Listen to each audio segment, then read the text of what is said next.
je vais vous amener avec la baleine bleue. Vous allez me dire, ah, une histoire, c'est bien, c'est samedi. Non, c'est que j'ai passé les 5 étapes et aujourd'hui, je suis rentrée dans ce que je connais bien, c'est-à-dire ce réveil de 4 heures du matin qui est souvent accompagne les stages que j'anime.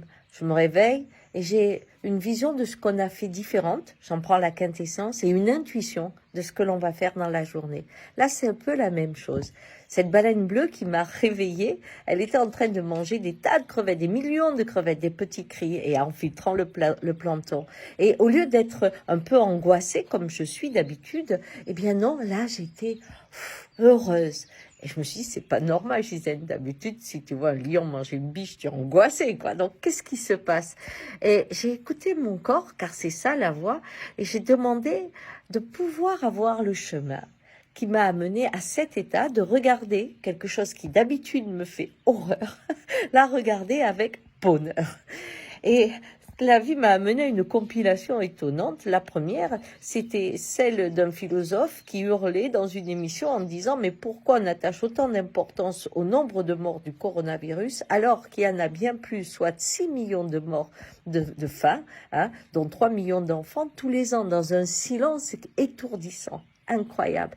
Et en même temps, j'arrive chez Cécile Duflot. Alors là, je me dis, là, non, il y a un petit problème.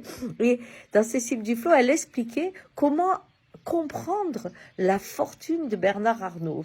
Je m'en moquais, moi, mais là, elle le dit d'une façon qui m'étonne. Elle dit, ben voilà, vous prenez 8 000 € tous les jours en économie, et vous imaginez que vous avez fait ça depuis 1789, et là, vous arrivez à un chiffre qui donne 1% de la fortune de Bernard Arnault. Et d'après ce qu'on m'a dit, c'était largement inférieur. Et là, ces chiffres sont tellement énormes que je me dis, ah ben voilà, je suis avec ma baleine, mais alors pourquoi ça me rend heureuse? Ça me dit, la voix me dit, non, c'est pas ça, cherche, qu'est-ce qu'il y a? Et en regardant bien, en allant dans cette image, je découvre que ma joie vient que j'observe les petits cris et je sais qu'ils ont eu leur vie. Et c'est ce regard-là qui commence à me rendre heureuse. Avoir le droit de sa vie dans sa différence, dans un espace différent, dans des désirs différents. Avoir ce droit du multiple que propose la création. Et là, je me suis dit, waouh! En fait, quand on a eu sa vie, on peut mourir. Quand on a couru après une autre vie, là, ça devient vraiment angoissant. Et qu'est-ce qui fait qu'aujourd'hui, on court tous après une autre vie?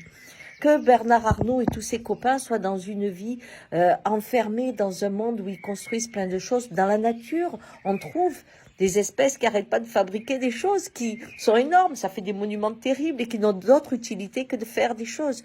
Et il y en a d'autres qui restent sur place. Il y a des oiseaux migrateurs, il y a d'autres qui restent sur place.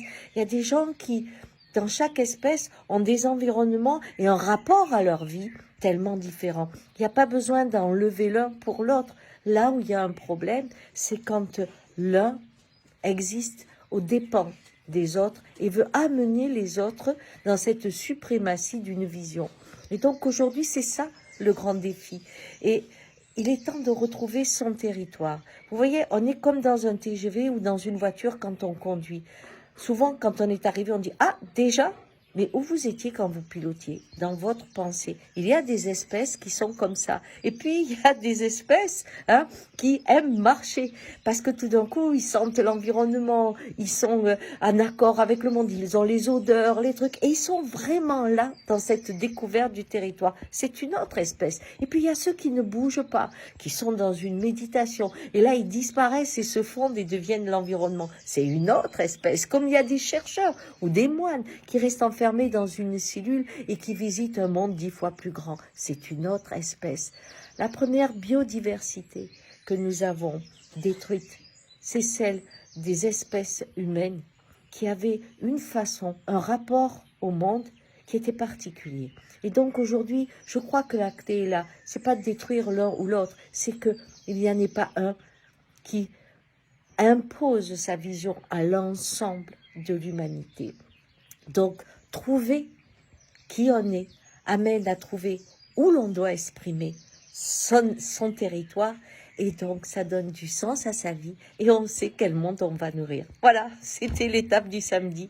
À vous, cherchez votre territoire, vous saurez comment vous danser et puis vous serez heureux comme un cri, même quand vous allez mourir.